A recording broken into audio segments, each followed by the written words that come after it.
Welcome back mga kaaldab. Ito na naman po ang inyong lingkod, si Mr. Destiny, at magbibigay po tayo ng pinakamainit na update po ngayon sa social media mga kaaldab. Nakakatuwa lang naman po kasi may mga bagay-bagay po mga kaaldab na talagang sobrang namimiss natin sa aldab. Kaya ako to pinapakita ang video na to. Baka sakaling ganito nga po raw ang kalabasan sa March 1 ng live ni na Alden Richards at ni Maine Polkerson. Sa mga nagtatanong, ito po yung Lazada. Ito po yung isa sa rason kung bakit hindi na po inulit pa ng GMA Network ang pag-live nila Alden at ni Maine sa GMA Kapuso. Alam ko marami makaka-relate nito. Hindi ko lang alam mga kaaldab kung anong taon to. Kasi nga po matagal na. Kung mapapansin nyo, naandyan sina Gabby Garcia, Julian San Jose, tapos si Janine Gutierrez. Napakarami pero ang sigawan dito aldab.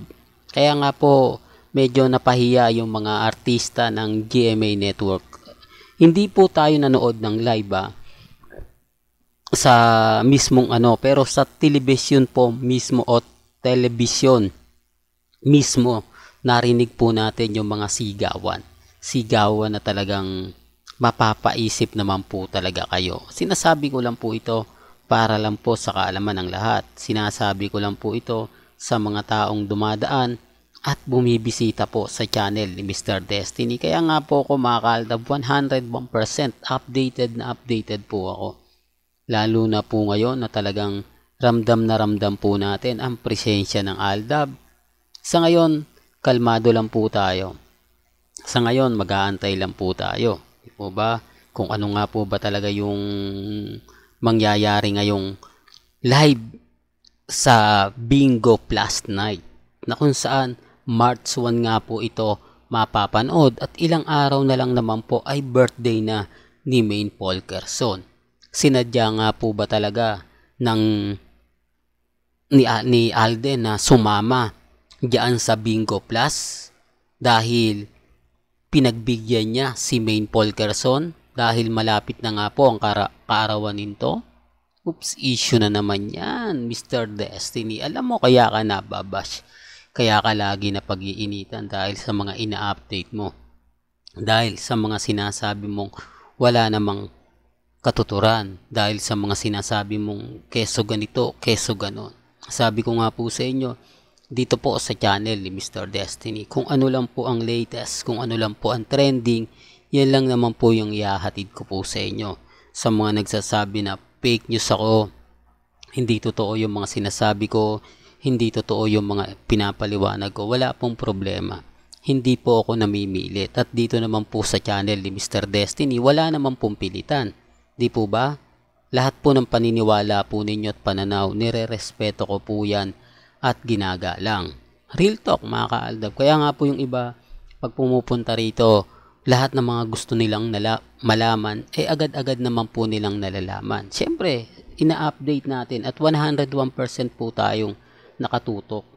Pero bago nga po natin ituloy itong magandang update natin, kung bago ka lang sa channel na to, at isa kang true-blooded Aldab Nation na nagmamahal po kila Mengay at Tisoy, tama po ang channel na pinuntahan mo, kaya consider na po kita ang bagong subscriber. At huwag mong kalimutang i-share ang mga video po natin sa mga mamis, sa mga titas, at sa mga senyor. Remind ko lang po, ulitin ko lang po, sa mga ayaw pong maniwala, nire-respeto ko po kayo at ginagalang. Sa issue po uli ng Catherine Alden, wag po kayong maniniwala doon.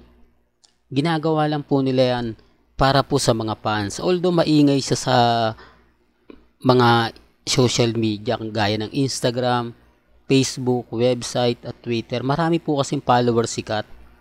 Hindi po ba? Hindi naman lingid sa inyong kaalaman na talagang buhay na buhay ang mga fans ni Kat kapag nag-iingay tapos sasabayan pa ng mga troll. Kaya nga sabi ko sa inyo, alam na alam po nila yung troll kasi yan po talaga may bayad. Kumbaga malaki po. Kumbaga yung ang ibig kong sabihin, lumalabas po ito kapag may gusto po silang palabasin. may gusto silang pasikatin, di po ba? Kaya nga sabi nila, troll daw po yung mga nagko-comment po sa atin kasi gawain po nila. Taktika po nila yan. Kaya ibibintang nila yung ginagawa nila sa'yo. Di po ba? Kasi kung hindi naman po nila yung ginagawa, bakit ibibintang nila? Bakit sasabihin nila na mga dummy account lang po ang mga naniniwala sa akin? Mga dummy account na ginagawan ko lang daw po. Sabi ko nga po sa inyo, hindi naman po ako nag-auto-click, auto-play. Lahat po yan hindi ko ginagawa. Real talk to. Sinasabi ko lang po ito para po sa mga baguhan at sa mga bumibisita po na ganyan po kasi yung binibintang sa akin. Sabi kasi nila mga kaaldab, sino naman po daw kasi ang manonood sa channel ni Mr. Destiny na matagal nang wala, matagal nang tapos. Di po ba? Natama naman po sila. Kaya nga sabi ko sa inyo, kalmado ka lang, kampante, di po ba? Kasi yung ini-expect natin o yung hinihintay natin, malay nyo bigla nang dumating, di po ba? Malay nyo bigla na siyang, kumbaga, yung tipong, alam nyo na mga kaaldab, sabi ko nga po sa inyo, dito po sa mga kaganapan po sa Instagram, sa Twitter, sa Facebook, kung gusto nyo lang naman po ng mga latest, pag tumutok po kayo lahat po na mga update kay Mengay, kay Alden, makukuha po ninyo. Gaya nga po ng mga post ni Mengay ngayon sa Instagram, wala naman pong pumapabor. At yun pa rin po. Kaya nga po ako nagtataka bakit may mga post na hindi naman po talaga totoo pero tinatangkilik. Alam naman po nila na hindi totoo yung post na yon. Alam naman po nila na puro edited lang yon, pero bakit nakakuha sila ng simpatya? Bakit sinasabi nila na hindi, bago yan Mr. Destiny, hindi yan luma, di po ba? Tapos pag pumunta ka naman sa social media account, wala kang makikita. Yan ang sinasabi ko at pinapaliwanag ko lagi. Bago po kayo maniwala, tignan nyo muna kung totoo o fake news lang yung mga pinopost nila. Kasi hindi naman po magbibigay ng update yan pumapabor sa atin. Di po ba? Yung post ni Mengay minsan sapul sa Aldab. At gaya nga po na sinasabi natin, etong Eat Bulaga, kita nyo, nag-iiba na yung aura. Kaya po pala dahil tinatalo sila ng Showtime. Totoo naman po kasi mga guest ng Showtime, mga kaaldab, mga artista na baguhan, mga artista na masasabi natin na tinatangkilik po. Kasi sabi ko nga po sa inyo, wala naman po kasing pambato ang GMA, ang TV5 na bigating artista na pangtatapat po sa mga guest ng Showtime tuwing Sabado. Hindi po ba? Kita nyo na andyan sina Julian San Jose, yung mga si Raven Cruz, yung mga bigating artista pa, sina Barbie Fortesa, di po ba David, yung mga tipong humahatak ng mga viewers gaya po ni Yam sa tanghali, di po ba? Kaya abot kamay ang pangarap. Marami mga palabas kasi sa GMA na tinatangkilik at tinututukan nga po ng mga fans. Siyempre, pag nag-guest po yun sa Showtime, kahit hindi ka na nanonood ng Showtime dahil naandun yung mahal mo, dahil nandun yung iniidolo mo, siyempre, panonoorin mo. Siyempre, yung ratings niyan, umaangat. Yung ratings niyan, pinag-uusapan. Yan ang sinasabi ko, mga kaaldab, sa mga dumadaan sa channel ko. Sa mga hindi nakakaintindi na paano matatalo ang isang matagal na. Dumidepende po kasi yan sa viewers. Dumidepende po yan sa mga manonood. Gaya nga po ng araw ng Sabado, syempre naniniwala sila na malakas po ang Eat Bulaga sa Sabado. Pero tignan nyo po yung kabila kung sino nga po ba yung mga guests, kung sino nga po ba yung mga taong kasama nila. Samantalang ang Eat Bulaga, wala naman po silang maigis na may bigatin, di po ba?